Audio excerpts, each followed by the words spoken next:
Goeiedag, good day, fellow South Africans and citizens of the world.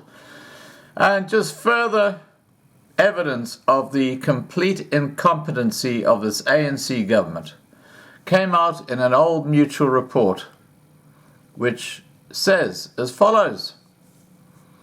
Old Mutual has published its latest savings and investment monitor, highlighting how South Africans are coping financially during the coronavirus lockdown. The research was conducted with a special focus on how people are being affected by the economic downturn and the financial implications of the COVID-19 pandemic. It follows another survey out this week which showed that as many as 3 million people lost their jobs and livelihoods in the country between February and April.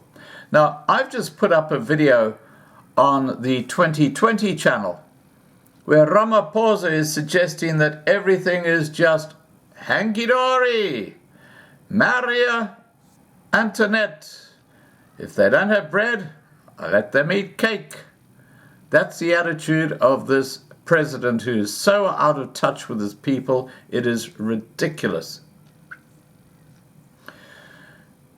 Old Mutual questioned about 1,500 respondents between the 29th of May and the 23rd of June for the survey, reflecting more recent struggles faced by the South African population. More than half, or 58% of the surveyed households in South Africa face high or overwhelming financial stress as the COVID-19 crisis knocks savings and raises debt levels. Not only are absolute income levels under pressure as many take salary cuts, but demands on share of wallet are increasing as never before, Old Mutual said. They said a third of consumers find that they are having to support more people financially than they did before the pandemic.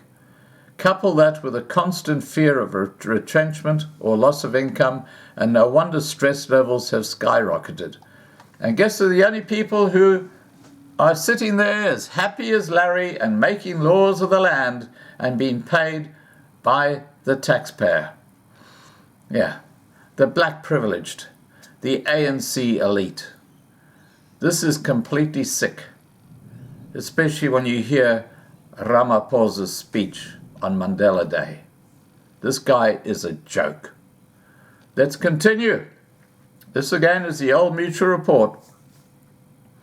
Not unexpectedly, financial satisfaction levels are at an all-time low.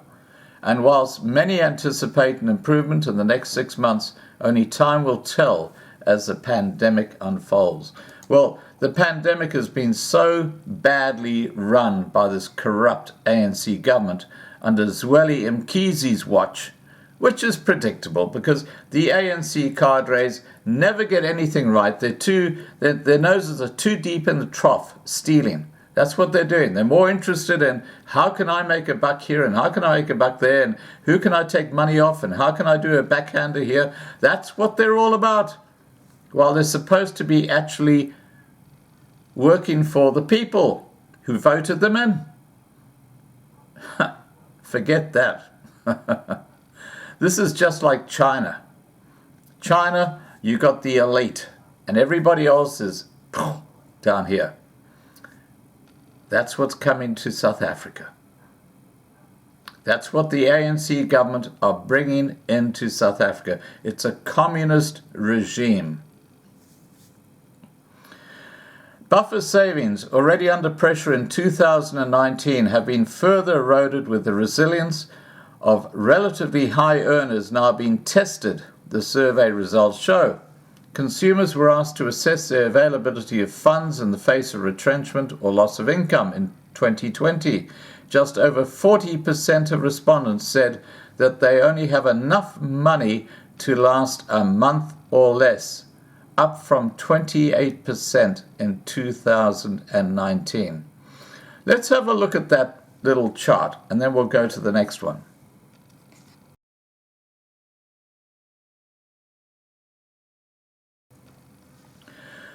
Old Mutual noted that the position of higher earners is more resilient, but even the majority of higher earners are in a precarious position. If it added that the deterioration in the stock of buffer savings is evident across all income groups. Now, in that speech today that Ramaphosa gave on Mandela Day, he talked how incredibly well the economy was going in South Africa. You know, if he was Pinocchio, his nose would fit right around the earth. And I mean, seriously, probably a few times.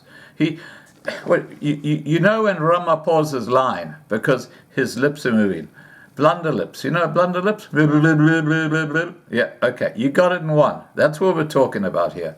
Okay, let's have a look at that chart about the deterioration in the stock of buffer savings for those who one would think are better off.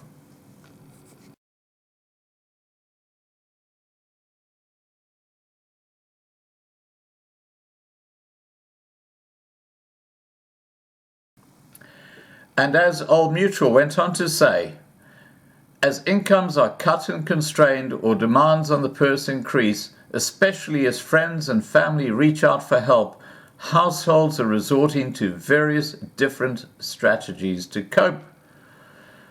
These range from cost-cutting, accessing new or existing credit lines, dipping into savings, or just not paying the bills. Now, when you don't pay the bills, there's a cascade happening, because this is what happened with Eskom. All these illegal connections, all these municipalities who stole the cash and didn't pay Eskom, huge amounts of debt. Guess where it all landed up? Yeah, at Eskom. So when people don't pay their bills, guess what happens? The recipient who's supposed to get that cash is impacted. And this is happening all over South Africa. The country is in a state of collapse thanks to Ramaphosa and his bunch of half-wits in the ANC government. Anyway, let's continue. The Old Mutual report said, these range from cost-cutting, accessing new or existing credit lines, dipping into savings, or just not paying the bills. The main action taken, ranked by 2020 results, are taking advantage of rewards programs, dipping into savings, falling behind on payments, store card payments in particular, and borrowing from friends and family. The big increases have occurred in relation to dipping into savings and falling behind on payments generally.